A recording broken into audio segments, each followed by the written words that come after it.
Putain d'enculé de sa mère la pute, je vais péter un plomb. Et bienvenue à tous, dans cette nouvelle vidéo, tu l'auras compris, on va parler d'insultes. Non, on va juste parler de colère et de comment elle peut diriger notre vie sans même qu'on s'en rende compte. Oh, tu vas pas commencer à me casser les couilles avec tes conseils de merde là. Déjà comme d'habitude, essayons de reconnaître lorsqu'on commence à être énervé. Quels sont les éléments déclencheurs ou les symptômes que je peux percevoir. Alors ça peut se passer avec n'importe quelle situation qui ne vous plaît pas ou qui se passe pas comme vous le voulez. Par exemple, tu te lèves le matin et tu entends ton voisin qui commence les travaux à 8h. Ça sent le vécu, hein. Mais tu dis rien, parce que la veille ou un autre jour, tu as fêté un peu longuement jusqu'à 2-3 heures du mat et il a rien dit à ce moment-là. Donc tu te dis juste, ok, je vais rien dire aujourd'hui. Mais tu continues à t'imaginer à lui péter la gueule avec ce marteau qu'il utilise pour faire tout ce boucan. Et puis tu vas essayer de te calmer. Donc tu vas faire un long et grand soupir. Premier symptôme d'énervement. Ensuite, tu sors pour aller acheter quelques courses. Et sur le chemin, tu croises un chauffard qui double n'importe comment et dans tous les sens et qui roule à 75 km/h en plein centre-ville. Et ce bâtard vient juste de se positionner devant toi et de freiner brusquement, sans raison, en plein milieu de la route. Et là, tu le vois sortir de sa voiture sans pression pour aller au tabac qui se trouve à côté et laissant sa voiture juste là avec la portière ouverte. Et tu le vois te faire un grand sourire avec un petit signe de la main, genre « Désolé, j'en ai que pour 2 secondes ». Et là, tu commences à l'insulter dans ta tête en espérant qu'il glisse sur le sol et se fracasse la tête. Mais tu dis rien et tu le doubles avec une grosse accélération à la Fast and Furious, histoire de bien faire rugir le moteur et marmonlant plein d'insultes. Ensuite, tu arrives au magasin et tu fais tes courses normalement. Et tu arrives à la caisse qui a déjà une queue au moins de 10 minutes. Ça t'énerve un peu, mais tu te dis que c'est l'occasion d'aller glander sur ton téléphone et d'aller mater toutes mes vidéos sur YouTube. Donc tu t'attardes sur mes vidéos car elles sont toutes aussi intéressantes les unes que les autres. Et en levant la tête pour voir où la file en est, tu t'aperçois qu'une vieille dame toute courbée avec son caddie plein s'est faufilée juste devant toi. Profitant sûrement d'un petit mouvement de queue. Non, on arrête là les allusions. Donc qui s'est faufilé sûrement dans un écart de file lorsque la personne devant toi s'est avancée et toi que tu étais trop pris dans ton téléphone. Et tu la vois comme si de rien n'était, regardant droit devant elle, histoire de jamais croiser ton regard. À ce moment-là, pour toi, c'est le déluge de l'imagination. Où tu te vois prier pour que la faucheuse vienne en personne récupérer cette vieille taupe et lui fasse faire la file en enfer pour l'éternité. Et à ce moment-là, arrivée près du tapis, elle se retourne et te dit « Je crois que vous étiez devant moi, non ?» Et toi, tu lui réponds avec le sourire le plus démoniaque « Oui, madame, mais c'est pas grave. Allez-y. » Bref, tu finis de payer.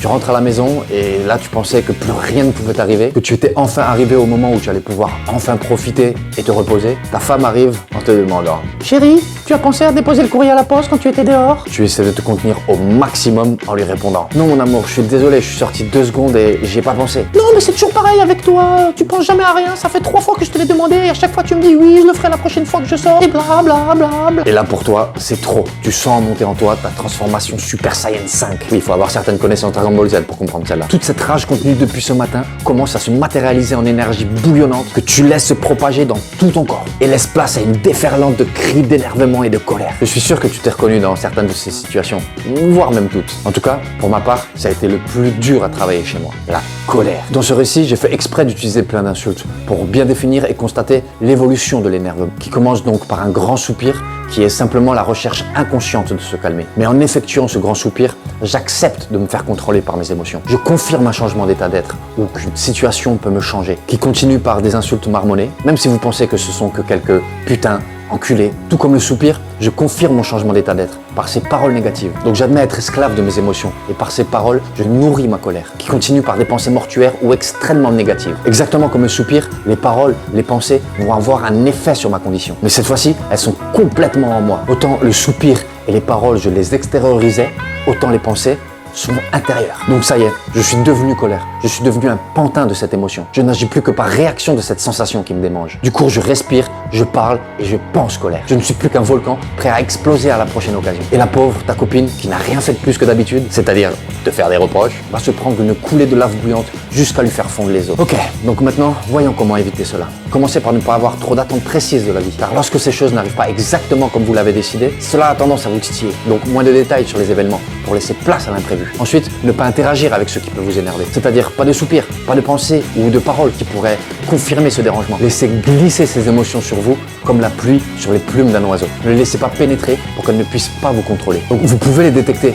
pour les analyser et savoir ce qu'il faut faire, mais ne pas vous les accaparer ou les endosser. Parce que le fait de les notifier par une réaction physique ou mentale leur donneront encore plus d'importance et gagneront en puissance. Sérieusement, le nombre de fois où je me suis énervé pour rien, voire même explosé, et tout cela venait du fait que je réagissais constamment à tout ce qui pouvait m'arriver. Et le fait que j'extériorisais tout par des paroles, souvent des insultes, je pensais que cela ne m'affecterait pas. Mais c'est justement parce que je réagissais à cela que j'acceptais cette colère en moi jusqu'au moment où j'allais exploser. C'est fou comme toutes ces choses que je ne contrôlais pas ou qui ne faisaient pas partie de mon plan pouvaient m'irriter. Mais justement, maintenant que j'ai moins de plans, je veux dire par là que je ne planifie plus tout au moindre détail, je me sens beaucoup plus libre, calme et moins assujetti à m'énerver. Je ne dis pas que je m'énerve plus du tout, je n'ai pas encore atteint le niveau du petit Bouddha, mais que j'arrive plus à détecter ces moments qui peuvent me rendre énervé et que je les traite avec moins d'importance pour justement ne pas leur en donner. Et il est vraiment important de faire ce travail seul parce que comme tout le monde, je suis passé par les étapes de je suis énervé donc je vais aller fumer, boire ou même manger pour me détendre. Et à ce moment-là, c'est pas moi qui ai pris le contrôle de ces émotions et je les ai remises en main